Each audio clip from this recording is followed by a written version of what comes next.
Ini pertanyaan dari Lampung. Afwan Ustaz, Ana sudah 2 kali gagal menikah. Apakah yang harus saya lakukan untuk memilih calon istri yang selanjutnya? Selanjutnya, Masya Allah. Apakah harus saya serahkan kepada orang tua saya sepenuhnya atau saya mencari sendiri? Baik, mana yang lebih baik? Alhamdulillah. Baik. Ada yang mau jawab? Ya, tidak usah ngarang ya, karena kita fokusnya pada Al-Quran, kita kembalikan pada Al-Quran. Silahkan Anda catat dulu dalilnya. Pertama, Quran surah ke-24 An-Nur ayat ke-26. Ikhtiarnya ada di Quran surah ke-49 ayat 13. Ayat 13. Perhatikan kalimat Qurannya. Lihat hukum Allahnya ya. Al-khabithatu lil-khabithina wal-khabithuna lil-khabithati wat-tayyibatu lit-tayyibina wat-tayyibuna lit-tayyibat. Perhatikan hukum ini. Dalam hal berkehidupan itu kata Allah, maka dipasangkan yang buruk ketemu yang buruk lagi. Sebaliknya yang baik ketemu dengan yang baik lagi. Bila Anda laki-laki yang baik, maka Anda pun akan dipertemukan dengan perempuan yang baik. Tapi jika Anda laki-laki yang tidak baik, maka insting Anda pun akan membimbing bertemu dengan yang tidak baik lagi. Dan fitrah Anda pun seketika akan menolak. Silakan. Ya, misal, mohon maaf ya, Anda punya perilaku buruk dijodohkan misalnya dengan orang-orang yang soleha, yang baik. Itu secara fitrah hidupnya, dia sulit untuk menerima tuh.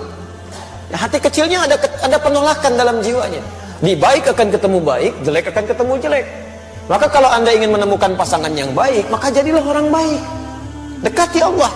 Maka Allah akan tunjukkan pada yang terbaik menurut Allah untuk jadi pasangan Anda dalam kehidupan. Masya Allah. Barangkali 1 kali Andanya baik, lawan belum baik, maka diarahkan pada yang lebih baik lagi. 2 kali bahasa manusianya gagal, tapi mungkin menurut Allah saking baiknya Anda, ditunda sampai Anda menemukan yang terbaik sesuai dengan kebaikan Anda. Ya, Masya Allah. Bagaimana cara mencarinya? Jangan diam. Jangan diam. Gak usah bikin status. Memang saya mungkin baik menurut Allah. Anda belum tentu. Ya, jadi kalau Anda sudah merasakan baik dalam kebaikan yang tidak perlu Anda sampaikan, maka ikhtiar kata Quran, tetap mencari. Ya, awas, jodoh itu takdir, bukan qadar. Beda antara qadar dengan takdir. Kalau qadar itu ketetapan Allah yang dikukuhkan sebelum kita lahir dan tidak akan berubah sampai meninggal.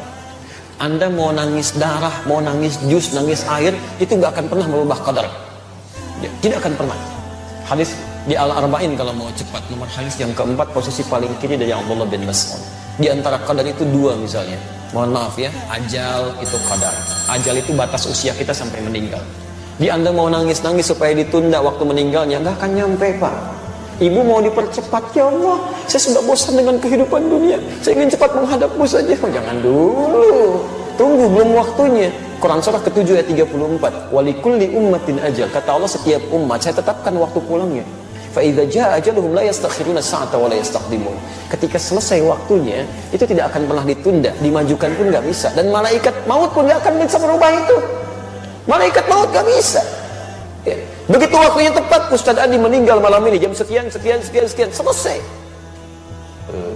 Karena Ustaz sedang ceramah, terusin aja dulu. Saya pergi ke salah satu jamaah dulu aja, Pak Miono saya bisa. Ya kalau sudah jadi ya jadi, itu ajal namanya. Rizki juga begitu. Tapi jodoh tidak, itu takdir. Takdir itu ketetapan Allah yang dikukuhkan berdasar ikhtiar makhluknya. Ikhtiar. Ya. Jadi kita harus ada ikhtiar dulu, baru Allah tetapkan, diberikan jalan. Nah, kadang-kadang ikhtiar kita keliru, di situ diberikan hidayah untuk menunjukkan pada ikhtiar yang benar. Maka jodoh persoalan ikhtiarnya di Quran surah ke-49 ayat 13. Lihat kalimatnya, ya ayyuhan nas, hei manusia. Persoalan jodoh itu terbuka bagi siapapun. Ikhtiarnya terbuka, ayo cari. Ya, hei ya ayyuhan nas. Nas di situ memberikan batasan, kalau Anda manusia, maka jodohnya pun manusia lagi. Disebutkan 241 kali dalam Al-Quran. Jadi jangan cari masalah, sudah jadi manusia pengen nyari jin lagi jodohnya. Itu yang keterlaluan. Kenapa Pak ada kereta kencana di sini? Oh, itu istri saya. Memang Anda nggak bisa lihat. Siapa Pak? Nyai Roro Kidul itu. Oh, Roro Kidul. Masya Allah. Ya, jadi nggak usah macam-macam lah gitu ya. Jin dengan jin lagi, manusia dengan manusia lagi, binatang dengan binatang lagi, selesai. Ya ayuhan nas, hei manusia, cari jodoh di kalangan manusia. Inna khalaqnakum min dzakarin wa untha. Kami ciptakan aturan kedua, lelaki dan perempuan. Jadi jodoh Anda itu adalah jodoh yang berlawanan jenisnya, laki-laki ketemu perempuan. Hati-hati, ini aturan umum ini. Jadi nggak bisa kalau ada laki-laki ketemu laki-laki, bukan jodoh namanya. Joni itu. Ya. Perempuan dengan perempuan itu bukan jodoh juga. Maaf ya, tidak harus menjadi manusia untuk memahami seperti itu. Binatang saja mengerti. Silahkan cek itu saat Idul Adha. Al-Ihsan membeli kambing, masya Allah, disimpan di situ. Kambing itu karena nggak punya nilai takwa, punyanya cuma nafsu, sedangkan nafsu membawa kepada amarah yang tidak baik. Quran surah 12 ayat 53. Innan nafsa la'ammaratun bisu. Walaupun di dekat masjid suara azan itu bergelimang nyampe ke pendengaran kita, kambing nggak akan peduli. Kalau sudah datang hasratnya, kambing jantan ngejar-ngejar yang betina. Begitu. Tapi masya Allah saking sadarnya kambing, yang jantan ngejar yang betina. Sampai hari ini saya belum pernah temukan, dan tidak ada artikel ilmiah mengatakan kambing jantan mengejar yang jantan lagi. Kambing betina nunggu-nunggu dikerjain sama kambing betina lagi. Demi Allah saya katakan, tidak ada istilah sampai hari ini kambing lesbi, sapi homo misalnya. Dan Anda bisa tertawa tuh. Kenapa Anda tidak menertawakan manusia-manusia yang homo dan lesbi untuk dia kembali pada kebaikan? Itu poin yang harus kita ambil. Jadi dengan beda ini itu baru jodoh. Ya, ada kemarin kalimat menarik tuh waktu aksi 212 itu kan, ada salah seorang dai menyampaikan, kita itu jadi baik karena diciptakan beda. Coba lihat orang tua kita pertama, Adam lawannya siapa? Hawa, maka lahirlah kita. Karena ada Adam, karena ada Hawa, orang tua kita beda. Coba kalau diciptakan Adam dengan Asep, gak akan jadi Anda. Ya, Hawa dengan Siti, jadi Siti Hawa, cuma dua itu aja gak akan nyambung. Jelas ya? Nah, ketika Anda merasa beda, cari pasangannya. Di mana? Syu'ubah wa qabaila. Syu'ubah, cari tempat yang beda-beda komunitasnya. Masya Allah, beda RT. Gak ketemu satu RT, kata Allah cari di beda RW. Gak ketemu satu RW, kelurahan, masih ada. Kecamatan terbentang, kabupaten cukup luas, masya Allah. Gak ketemu, mungkin jodoh Anda bukan di provinsi ini, cari provinsi lain. Gak ketemu, saking hebatnya Anda, jodoh Anda bukan orang Indonesia, mungkin orang Malaysia. Gak ketemu, mungkin orang Afrika. Cari itu sampai ke ujung bumi, masih ada. Bahkan waqabail, mungkin RT-nya sama, tapi sukunya mungkin beda.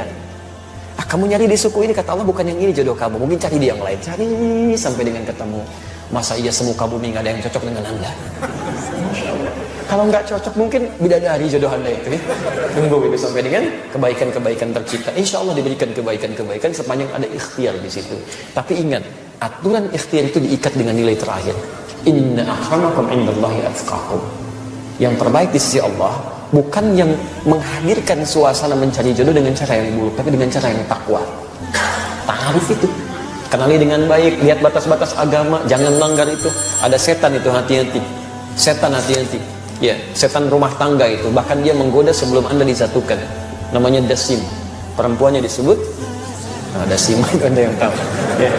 Itu isyarat godaannya di Quran surah kedua ayat 102, posisi paling kiri itu, di pertengahan, dari atas sampai ke tengah itu. Ya, yufarriquna bihi bainal mar'i waz zawji. Setan ini tugasnya memecah belah kehidupan rumah tangga. Alhamdulillah. Kalau sudah menikah, tapi kalau belum menikah Pak, Ibu, itu dibuat bermaksiat. Dibuat bermaksiat. Silahkan cek. Akad belum dilangsungkan, lamaran aja belum, tiba-tiba dibuat saling dekat supaya maksiat. Naik beca, sebeca, berdua, seakan-akan beca milik bersama, tukang beca nggak ada, gitu kan, aja gitu. Tapi setelah menikah, Allahu Akbar, dibuat pecah tuh. Ya supaya maksiat aja.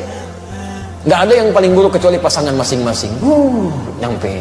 Masya Allah, yang lain jadi baik. Pada suami, pasangan sendiri, istri sendiri, kalimat-kalimat jadi berubah. Pak, ngantar anak dulu ya, istrinya. Ya udah sana, istri orang. Ngantar anak dulu. Masya Allah, lembutnya luar biasa. Ya, Pak, nih makanan udah siap. Ini tehnya, ini kopinya. Ya udah mah. Suami orang, teh apa kopi Pak? Masya Allah gitu ya. Lembut sekali, bisa nggak dipraktekkan dalam kehidupan itu? Itu tidak mudah kalimat demikian. Ya, jadi, nah itu yang kiranya bisa dihadirkan teman-teman sekalian. Silahkan ikhtiarkan, mudah-mudahan Allah